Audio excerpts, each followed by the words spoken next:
I saw him that one time. And Incredible Hulk was kind of not where they. I mean, that was his own. That was Universal that did that anyway. Universal did that. So, I mean, it connected at the end. It connected, yeah. Which is what a movie should do: connect to the story, whether it's in the beginning, middle, or end, or after credit. And it should be able to stand on its own too. Some movies just don't connect to anything. Don't stand on their own. They don't connect to anything. If you don't connect to something, then you can't. Just gotta build the character. Some movie gotta build the character. Yeah. I think those are the three essence of a movie: character, story, and connection. All right. And for the Marvel Cinematic movies, you need connection, your character, then your story. Because guess what? This is the story. Order is different. Your order is different. For a Marvel movie. No. Don't say that. For a Marvel Cinematic. For a Marvel Cinematic Universe movie, you need story. What's the story? You need story, which is Thanos. What's the story? Thanos. Thanos is the story? Thanos is the story. You sure about that? Wait. You trying to trap me? Don't fall. No. Thanos is the story. To me, Thanos is the story. So this is what we got. He likes the story. I like the character, and he likes the connection. We all got different. Yeah. Me is always character first, then it's the story. No, you're bugging. A good character can build the story, and then the connection. You always gotta make sure there are some connection. What if the story was they're fighting like stick figures? Would you be happy to see that movie? Now they build the character up. Well, the story of this entire cinematic universe, from my perspective, is the story of Thanos gaining the Infinity Stones. Thank you. That's the story of the entire cinematic universe. Mm-hmm. Now, in order for you to tell a story about this character, there's also other characters that's in this movie. There's other characters that we need to see. We need to see all of the different superheroes that lead up to this ultimate war. Now, each story is going to have their own story. They're going to have their own thread. They're going to have their own flavor, which is what a comic book does. Whenever you read a comic book from issue 1, you have to read all the issues before you get to the big blow-off event, the big event that brings everybody together, or the big event that has to happen. In DC's universe, you have Infinite Crisis. You had all those characters you had to explain before you get to the Infinite Crisis. But the Infinite Crisis was what? The main character, the big boss. That's what it was always about. When it comes to this, in this cinematic universe, it's always been about his story. And everybody who's here, we are on the ride for each of these people from their perspective, because they deal with different flavors that appeal to all of us. Like for me, Hulk, I'm with his story because I understand his story.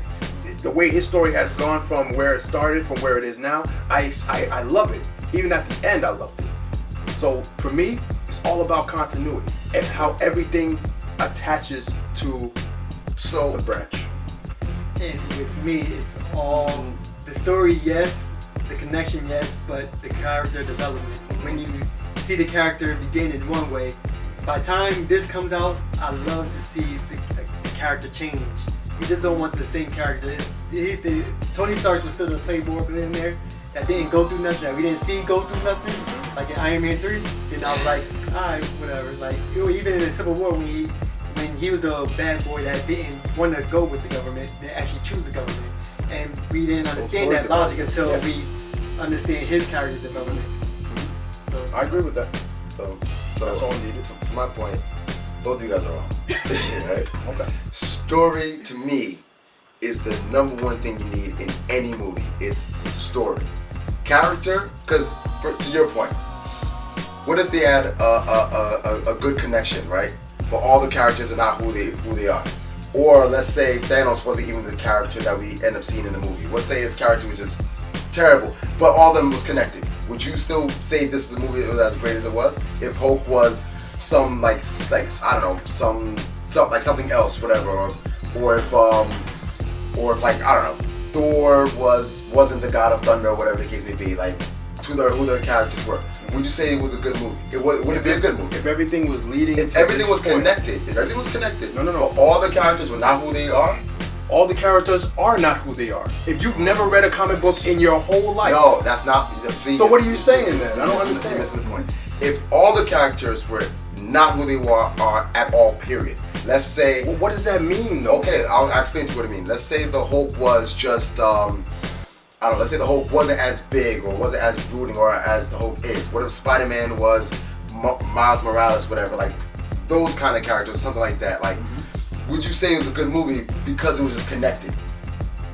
Don't you need those? You need those characters to really drive that movie, No, right? No, I don't think you understand what continuity means. Okay, I'm getting to that. I'm getting to his point. But I'm talking to his point first. That to me, character is important, but it's not the essence of a movie. To you, continuity. Yeah, all that could be connected, but if the characters are recognizable, if the story sucks, who cares if it's all connected? DC was all connected. Batman, Superman were all connected. How did that movie turn out? It was terrible. And bad characters. But I think ultimately it was the story. Ultimately it was the story. Because the story wasn't good, the characters weren't good, and the connection wasn't great. So if the story is not on par,